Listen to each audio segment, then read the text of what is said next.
আজ পাহাড় নিয়ে বড় বৈঠক শাহের। আজও শাহের সঙ্গে বৈঠকে মুখ্যমন্ত্রী। জিটিএ সমস্যার স্থায়ী সমাধানে রাজনৈতিক দলগুলোর সঙ্গে বৈঠক করবেন অমিত শাহ। এখন অব্দি খবর পাওয়া যাচ্ছে পাহাড় সমস্যা সমাধানের রোডম্যাপ কি হবে তা নিয়ে আলোচনা হবে বৈঠকে। শিলিগুড়ির সুকনায় বৈঠক হতে চলেছে এবং এই গুরুত্বপূর্ণ বৈঠক নিয়ে আমরা আরো কথা বলবো, জানবো ডিটেলসে। আমাদের প্রতিনিধি প্রসেনজিৎ আমাদের সঙ্গে রয়েছে সরাসরি। প্রসেনজিৎ, আজ যেখানে বৈঠক হবে সেখান থেকে তুমি রয়েছে সরাসরি। এই বৈঠকের মূল উদ্দেশ্য কি? কোন কোন বিষয়গুলো নিয়ে আলোচনা, কোন কোন সমস্যা নিয়ে আলোচনা? দেখো, ইতিমধ্যেই মুখ্যমন্ত্রী শুভেন্দু অধিকারী তিনিও এসে পৌঁছেছেন কলকাতা থেকে। তিনি ঢুকে গিয়েছেন।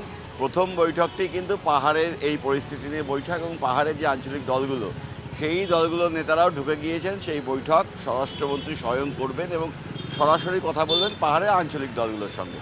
একদিকে যেমন চিকেন নেকের নিরাপত্তাকে নিশ্চিত করা এবং নিশ্চিদ্র করা হচ্ছে, তেমনি পাহাড়ের ক্ষেত্রে যে রাজনৈতিক সমাধান, পাহাড়ের যে দীর্ঘদিনের সমস্যা তার পার্মানেন্ট পলিটিক্যাল সলিউশন এবং স্থায়ী সমাধান, সেই লক্ষ্যে এগোতে চাইছে কেন্দ্র। যে কারণেই এই মুহূর্তে যেহেতু ডাবল ইঞ্জিন সরকার রয়েছে, ফলে রাজ্য এবং কেন্দ্রের বিরোধ নেই, ফলে পাহাড়ের যে দাবি দাওয়াগুলো আছে তাকে সামনে রেখে ঠিক কী করা গেলে পাহাড়ের ক্ষেত্রেও রাজনৈতিক সমাধান আসে এবং পাহাড়ের বাসিন্দারা খুশি হন এবং যা স্থায়ী সমাধান হতে পারে, সেই খোঁজ কিন্তু আগেই শুরু হয়েছিল।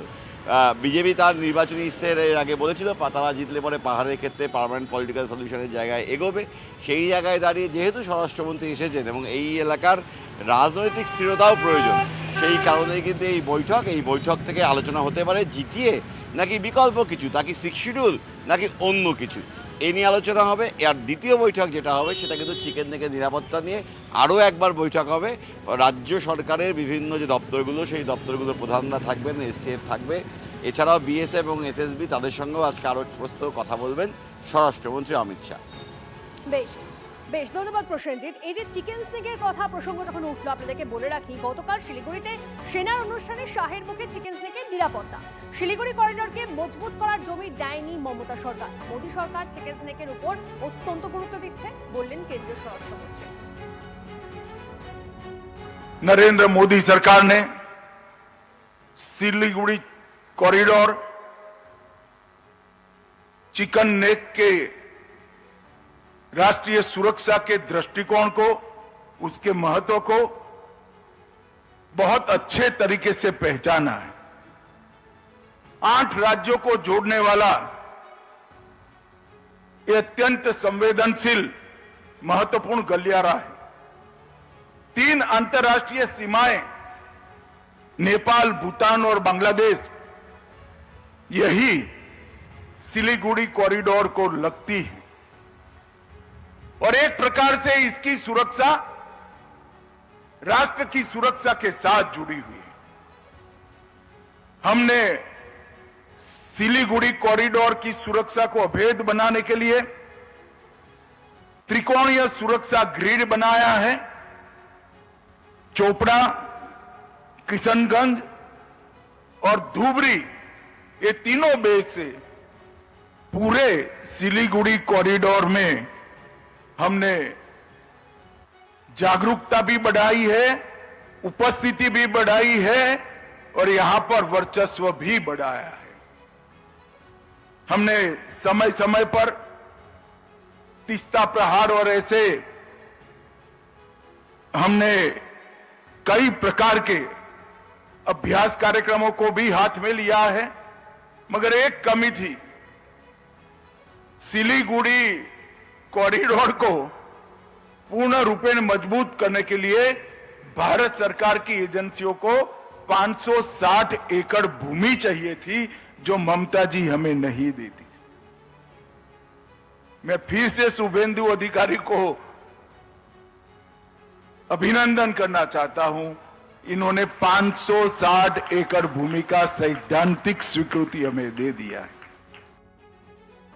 যথাযথভাবে যেখানেই পশ্চিমবঙ্গে জমি চাওয়া হয়েছে, মমতা বন্দ্যোপাধ্যায় সরকার সেখানেই যথাযথভাবে জমি ব্যবস্থা করেছে। কোথাও কোথাও নানা টেকনিক্যাল সমস্যা থাকে, মামলা থাকে, শরিকি ঝামেলা থাকে, সেগুলোকে তো একটু, আমার প্রশ্ন হচ্ছে উনি বাংলা নিয়ে এত কথা বলছেন, জমি অমুক তমুক, তো ত্রিপুরায় তো বিজেপির সরকার, তো ত্রিপুরায় ডবল ইঞ্জিন সরকার মাননীয় স্বরাষ্ট্রমন্ত্রী অমিত শাহ কি জবাব দেবেন যে ত্রিপুরায় আগরতলা স্টেশন থেকে রোহিঙ্গা এবং অবৈধ বাংলাদেশি অনুপ্রবেশকারী ধরা পড়লো কি করে?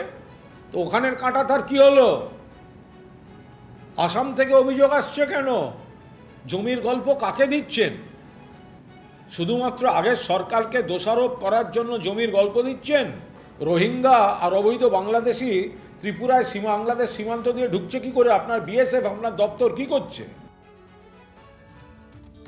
এবারে এই চিকেন স্নেক এত গুরুত্বপূর্ণ কেন? দেখুন, উত্তর সীমান্ত সুরক্ষায় চিকেন স্নেককে বাড়তি গুরুত্ব দেওয়ার কারণ উত্তর পূর্ব ভারতের লাইফ লাইন এই শিলিগুড়ি করিডর। 22 কিলোমিটারের করিডর বাণিজ্য যোগাযোগের অত্যন্ত গুরুত্বপূর্ণ, সামরিক ও কৌশলগত কারণেও গুরুত্বপূর্ণ। অস্ত্র, মাদক ও জাল নোট পাচারে এই করিডর ব্যবহারের চেষ্টা করে জঙ্গি সংগঠনগুলি সীমান্ত অনুপ্রবেশও বড় চ্যালেঞ্জ। সম্প্রতি কোচবিহারে পরপর পাক চর সন্দেহে গ্রেপ্তারি চিন্তা বাড়িয়েছে। তাই এই চিকেন স্নেকের সুরক্ষা নিয়ে এক বিন্দু ফাঁক রাখতে চাইছেন না অমিত শাহ।